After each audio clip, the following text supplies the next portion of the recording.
Hello, everybody. It's about that time. Let's go see what's in the fridge today.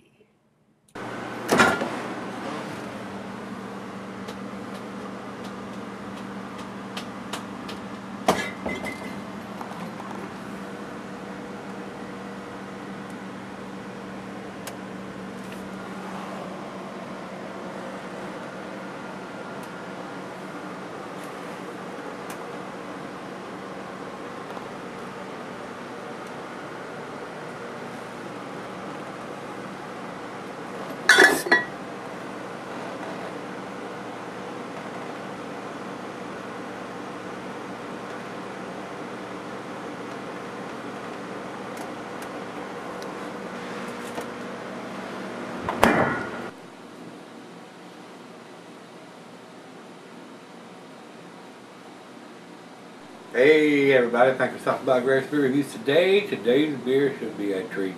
This beer comes from the Bruery, and they're out of Placentia, California. This is their Share This coffee. This was sent to me by Rico. Thanks a bunch to my brother for sending me this. This is a big beer. It says 11.9% on Rate Beer and 11% on Beer Advocate. It says 11.9 on the bottle. So, Great Beer has got it right, Beer Advocate's got it wrong. So they have a different ABV listed there. Whether they've done it before or whatever, it is listed the ABV incorrect.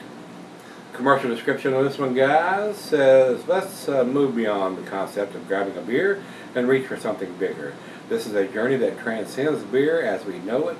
Share This is a new series of beer that fills us with both satisfaction and pride in our ongoing exploration of what we can achieve with beer. Each release in this series will spotlight unique ingredients and an important cause. Share This coffee is an Imperial Stout with freshly roasted coffee sourced by Monster Coffee from the Philippines. For each bottle we produce, Free Wheelchair Mission receives $1 in turn, helping friends in the Philippines become mobile for the first time. Very noble. Very noble. Anytime I see the brewery or craft beer breweries donating some of their proceeds to worthy causes, it influences my decision on whether to buy the beer and that kind of stuff, guys. So very commendable. I do like to see that, and the brewery's big enough where they can share some of the proceeds. So, like I said, Rico sent me this, and he sent me a little note. This coffee Imperial Stout picked up a couple days ago, $14.99.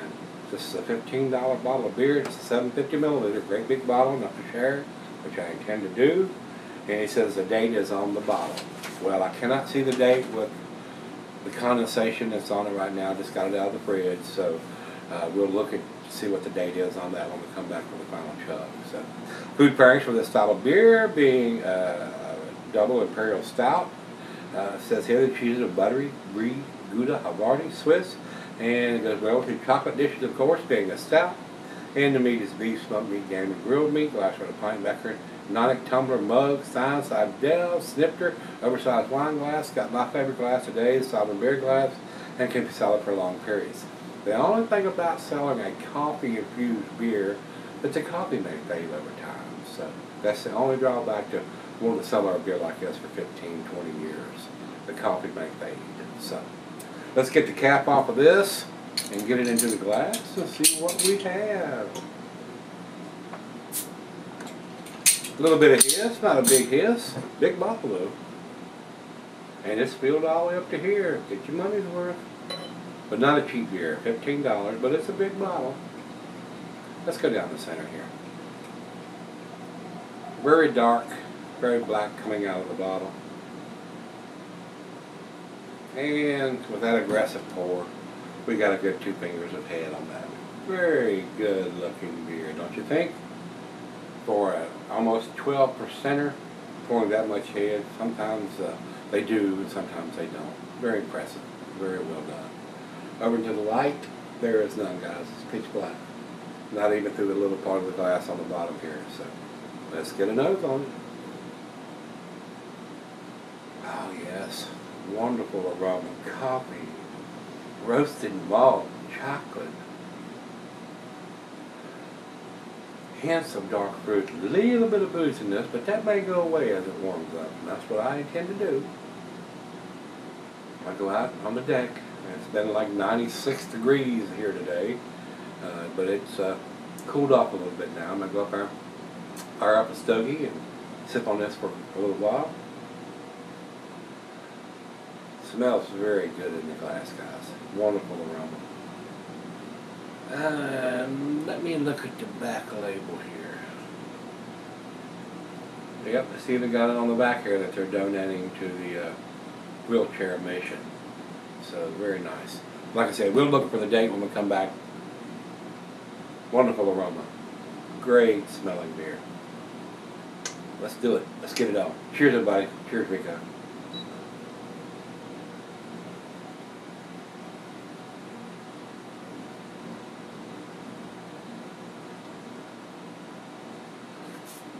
Wow. Very, very tasty. Coffee is there. It's ping. I'm assuming this is a fairly fresh beer. With this much coffee notes going on. Rich roasted malt, almost to the burnt characteristics. Caramel, toffee, hints of dark fruit, bittersweet chocolate. Wow. Wonderful aroma, guys.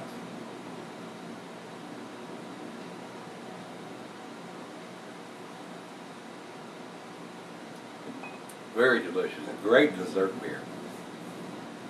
I don't know if I'd want to have this in the morning, even though it's coffee.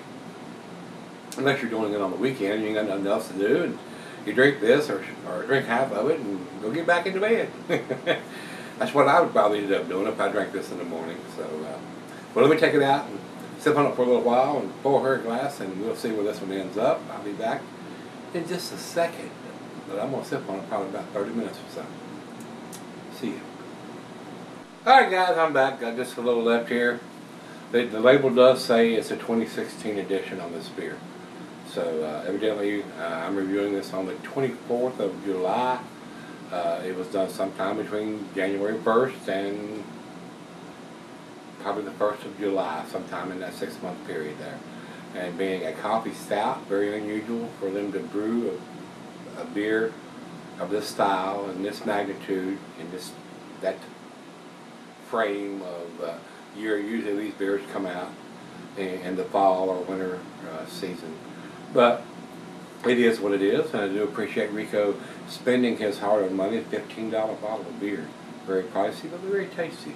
Guys, before we get into the final chug, I'm going to give you a little bit of background story. I went to my go-to beer store, Kroger's, today to pick up some go-to beers to drink when I'm not doing beer reviews. And my favorite is, of course, Bell's Two Hearted Ale and several others.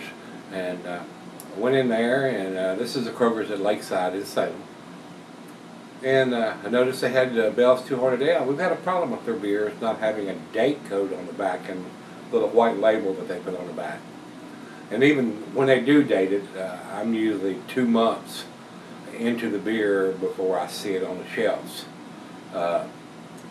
Went in there and they had Bell's 200 Ale. I said, well, let's check and see if it's got a date on it. Lo and behold, it had a date on it. Guess what the date was? 3/16/16. This beer is over 4 months old. What's up with that? What the frick is up with that? They're trying to sell an IPA that's over 4 months old, sitting on the shelf, and somebody will buy it.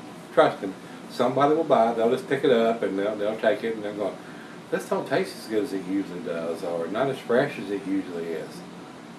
What is up with that? And I'm not blaming Bell's or whoever is in charge of the distribution in Virginia on that particular style of beer or that particular brand of beer, but something is definitely freaking screwed up there.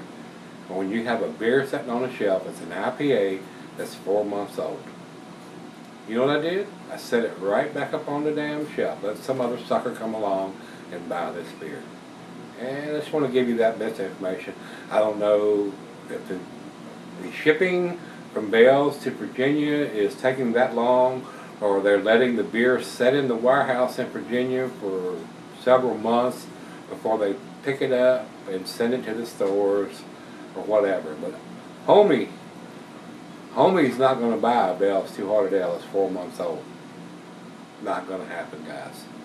Not going to do it. And everybody that knows how the distribution works in Virginia, they're more interested because the big beer guys, the Miller's, Coors, Budweiser people control the distribution, and they have since Prohibition. And they want to put that Budweiser, Miller, Coors out on the shelf for everybody to pick up because they sell more of it.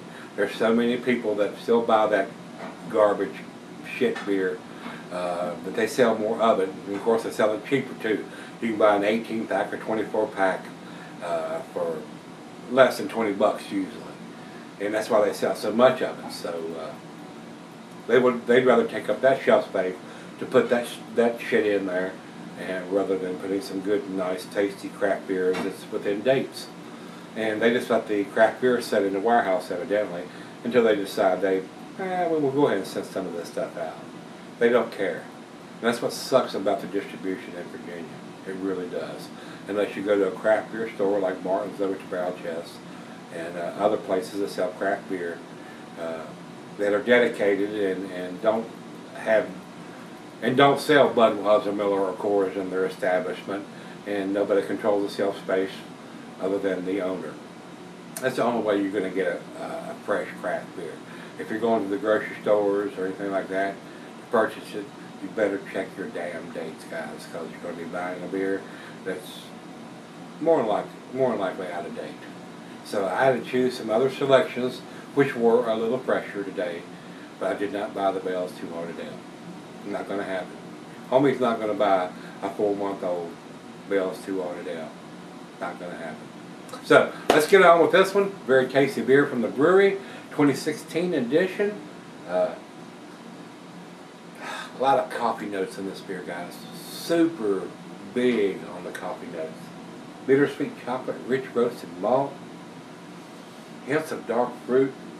Very well done. Very well done. I would like to see them put other than 2016, but we can't control that. Whether it was done in January, February, March 2016, or June, July, or whatever. But it's not super critical in this style of beer. It really isn't. As long as they got 2016, they are dating the beer. So, and this beer is going to keep for a while. Other than the coffee fading, you might keep this beer for 3 to 5 years, but the coffee's still going to fade a little bit. I would not want to keep this beer 10, 15, or 20 years being infused with coffee because the coffee's going to fade big time. 20 years, you're not even probably going to taste the coffee in this beer. So you have to look at your beers and know what's in it and what's going to fade and what's going to keep. So just part of doing craft beer and drinking craft beer and knowing your craft beer. So let's do the final job.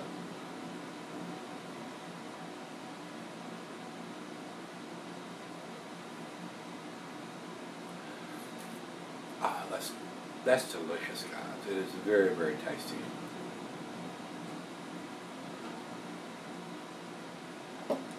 A great final beer of the evening, which it is for me. Getting ready to go have dinner. So if you had this one from the Bruery, this is their Share This Coffee 2016 edition. Very, very tasty. Like I said, I'm doing this on the 24th of July. Big coffee notes still there, guys. I don't know how long I would try to sell a beer like this with coffee infused. That's going to fade over time, just like hops do. So if you want to cellar it, you may, but I wouldn't sell it for a long, long time. I got a feeling the coffee is going to fade big time over this one, especially if you try to sell this for 10 or 15 or even 20 years. So the beer is still going to be good, still going to be tasty, but you're not going to get that much coffee notes in this beer since it has coffee infused in it. So for me, guys, 2016 on the label, I'm gonna give this a 9 out of 10. Numeric rating probably right in the middle of the 8, 95. Very tasty. I enjoyed this. Rico, thanks again, my brother, for sending it to me. Over to Beer Advocate, they say 92 in the outstanding range, and over to Rate Beer. Rate Beer says 97 overall, 60 in a style. So we got a 92, a 95, and a 97, all A numbers. Very tasty beer. So if you got this, my recommendation is to drink within the next year or two.